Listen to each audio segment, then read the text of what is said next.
میں ایک ایسی خبر کے بارے میں بات کرنا چاہ رہا ہوں جس پر مجھے فخر ہے اور میرا خیال ہے پورے پاکستان کو فخر ہے، اور ہر پاکستانی جو کسی بھی حصے میں اس وقت دنیا کے موجود ہے اس کو بھی فخر ہوگا، کیونکہ پاکستان کی فضائیہ نے نہ صرف دشمن کے دانت کھٹے کیے جب بھارت نے دراندازی کی کوشش کی، پاکستان پر حملہ کرنے کی کوشش کی، لیکن اس کے ساتھ ساتھ برطانیہ میں ہوتا ہے جناب ایک ایئر شو، رائل انٹرنیشنل ایئر ٹیٹو شو۔ یہاں پر پاک فضائیہ کے C-130 طیارے نے پہلی پوزیشن حاصل کی ہے، نمبر 1 رہے ہیں۔ اس کے ساتھ ساتھ جو ہمارا فخر ہے JF-17 تھنڈر طیارہ، اس نے بھی اس طیارہ شو میں spirit of the meet trophy کا اعزاز اپنے نام کیا ہے، کنکورز ڈی ایلیگنس ایوارڈ سے نوازا گیا ہے C-130 کو۔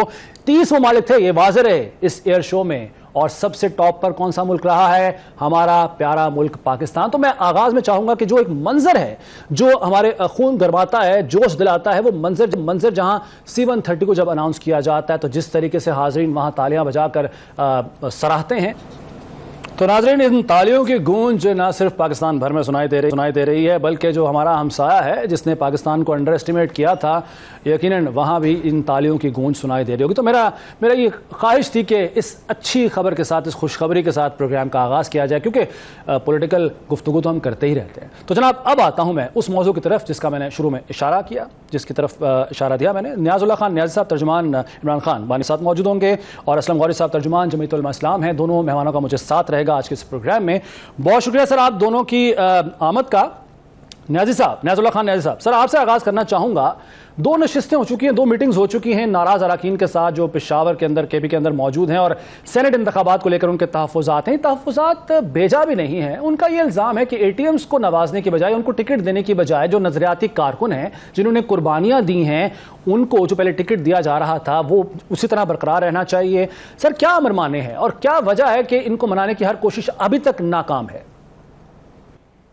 ذیشان صاحب، سب سے پہلے تو جو آپ نے پاکستان ایئر شو کا C-130 کا جو میسج دیا ہے، میں بھی اپنی پوری قوم کو، فضائیہ کو، پوری مسلح افواج کو، جو افواج پاکستان ہے، جو ہماری فضائیہ کی جو تمام مسلح افواج ہے، وہ واقعہ ایک ویل ایکسپیرینس ہماری افواج ہے جس کو مانا جاتا ہے پوری دنیا میں۔ تو میں بھی پوری عوام کو مبارکباد دینا چاہتا ہوں اس جو ٹائٹل۔ نمبر 2، آپ نے سوال کیا، پہلی بات ہے کہ میں اپنے ورکر کو مبارکباد اس وجہ سے دینا چاہتا ہوں کہ انہوں نے 8 فروری کو ثابت کیا کہ ہم عمران خان کے ویژن کے ساتھ کھڑے ہیں، اور آپ نے صحیح بات کی۔ میں بھی ورکر کی بات کروں گی، ورکر کی بات سننی چاہیے، کیونکہ اگر ہم کہتے ہیں کہ چاروں صوبوں کے لیے لارجسٹ پارٹی ہے جس نے 8 فروری کو ووٹ لیا، گو کہ فارم 45 سے فارم 47 آ گیا، تو ورکر کے ساتھ خان صاحب نے بھی یہ کہا کہ میں نے جو 1996 اپنی یہ تحریک انصاف، جس کا مقصد یہی تھا کہ ملک کے اندر انصاف کا آئین کی بالادستی اور قانون کی حکمرانی ہو، تو عمران یہ جو ویژن ہے لوگوں نے ثابت کر دیا۔ اب ذیشان صاحب، مسئلہ یہ ہے لوگوں کی ایکسپیکٹیشن ہے عمران خان کے ساتھ، کیونکہ لوگوں اس کی پاپولیرٹی تو پتہ ہے، کوئی مانے نہ مانے۔ میرا خیال ہے ہر آدمی مجھ سے یہ سوال کرتا ہے، ہر آدمی کہ یقین کہہ رہے ہیں کہ لوگوں کا اتنا کنسرن ہے، لوگ کہتے ہیں خان کا پارٹی تو اپنی جگہ پہ ہے نا، لیڈرشپ کو آپ چھوڑ دیں، الیکٹیبل کو چھوڑ دیں جو میرے اندر ہے، لیکن پہلا میرا بھی جو ووٹ ہے، سپورٹ ہے، وہ ہے کہ ورکر نے اس پارٹی کے لیے قربانیاں دی ہیں اور ان کی باتیں مانی جائیں۔ اب دیکھیں، آپ نے خود کہا کہ 2-3 سستے ہوئی ہیں، اس سے مراد ہے کہ ہماری لیڈرشپ جو ہے، ہمارے جو چیف اپنا کیا ہے منسٹر علی احمد گنڈاپور صاحب اور پوری پارٹی وہ سن رہی ہے۔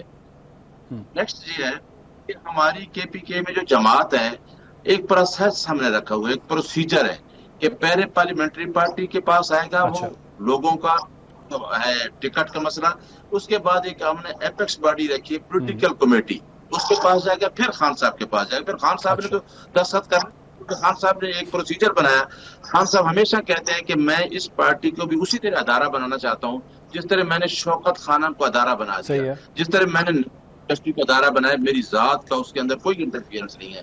لہٰذا یہ اب ہم پہ ڈیپینڈ کرتا ہے کہ فیصلے ہوں وہ اچھے ہونے چاہیے اور ہوں گے انشاءاللہ۔ اور ایک بات اور ہے کہ اگر 4 لوگوں کے نام آتے ہیں ذیشان صاحب تو ہونا تو ایک ہی ہے.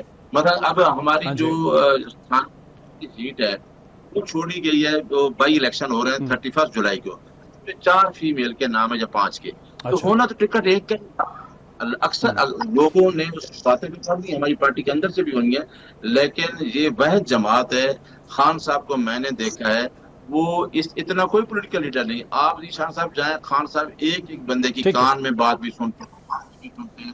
میں ان کے اسٹیمنے کو یاد دیتا ہوں کہ وہ ورکر اندر کیا ان کے یہ علم میں ہے کہ عرفان سلیم جیسے پرانے کارکن پر ترجیح دی گئی ہے مرزا آفریدی کو؟ کیا یہ علم میں ہے بانی پی ٹی آئی کے؟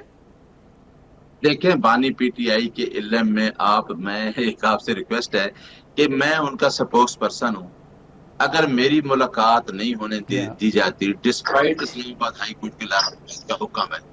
اب آپ لیکن بیرسٹر سیف تو مل کر آئے ہیں نا جی، اور یہ الزام لگتا ہے بیرسٹر سیف پہ کہ جب وہ باہر آتے ہیں تو نام جو فہرست ہے وہ تبدیل کر دیتے بیرسٹر سیف. یہ الزام ہے بیرسٹر سیف پر جو مل کے آئے ہیں بانی پی ٹی آئی سے. آپ کچھ بھی کہہ سکتے ہیں. میں کہتا ہوں کہ ایک اسلام آباد ہائی کورٹ نے لارجر بینچ نے فیصلہ کیا جس میں بیرسٹر سلیمان اکرم ہمارے راجہ جنرل سیکرٹری ہیں اور میں سپوکس پرسن ہوں. پرسوں 6 لوگوں کے نام تھے، جب لسٹ میں ایک نام کی ٹھیک باقی لوگوں کو روک لیا گیا. اگر میں چاہتا تو آج میں آپ سے وہ بات شیئر کر رہا ہوتا خان صاحب کی وہ اسٹیٹمنٹ. لہٰذا ہماری تو ریکویسٹ ہے کہ ایک آدمی کو آپ ٹھیک ہے رکھا ہوا ہے. چلیں بالکل ٹھیک ہے، پوائنٹ آ گیا سر آپ کا. میں چاہوں گا ذرا اسلم غوری صاحب کو بھی شامل کریں، کافی دیر سے وہ خاموش بیٹھے ہیں. ٹھیک ہے، میں آپ کی طرف آتا ہوں نیازی صاحب.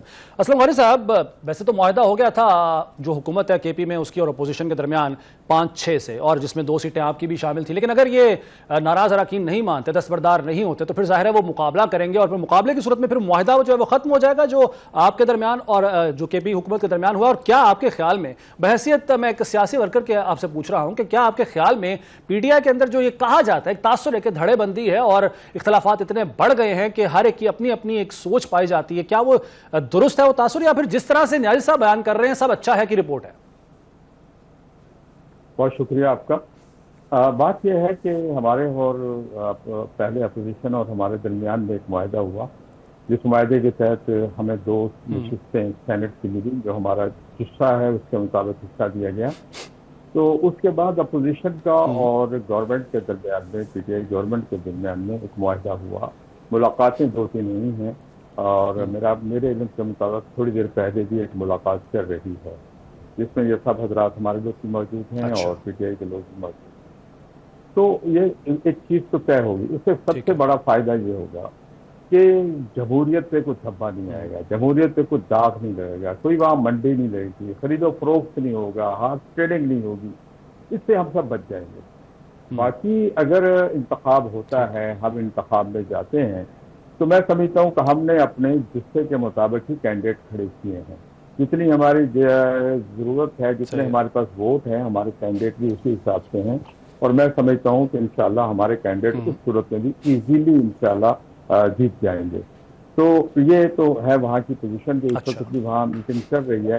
ابھی تک آخری رپورٹ میرے پاس جو ہے اس کے مطابق پی ٹی آئی کے 2 لوگ ابھی تک کھڑے ہوئے ہیں، باقی ودرا ہو چکے ہیں. ابھی 2 ساتھی وہاں کھڑے ہوئے ہیں، وہ ودرا نہیں ہوئے. اور جب تک وہ ودرا نہیں ہوتے، پی ٹی آئی ان کو کروا نہیں دیتی ودرا، اس وقت تک جو ہے ان اپوز والا سلسلہ نہیں ہوگا. تو یہ تو ہے ایک وہ میٹر میں بات. دوسری بات میں یہ کروں گا کہ اس صورت میں اگر انتخاب میں جاتے ہیں تو اس صورت میں بھی پی ٹی آئی ہی کا نقصان ہے. پی ٹی آئی ہی کا نقصان ہے، کیونکہ پی ٹی آئی مربوط نہیں ہے ایک سسٹم میں. پی ٹی آئی میں اختلافات ہیں سارے. جب پارٹی کا سربراہ جیل میں بیٹھا ہوا ہے، میرے بھائی ابھی کہہ رہے تھے ہمارے ملاقاتیں بھی نہیں ہونے دے رہے ہیں، اور ملاقاتیں بھی کوئی اور ایسے حضرات کر رہے ہیں جو اب ان کے پسندیدہ ہوتے ہیں، ملاقات کروانے والے تھے، تو پھر مسائل تو پیدا ہوتے ہیں.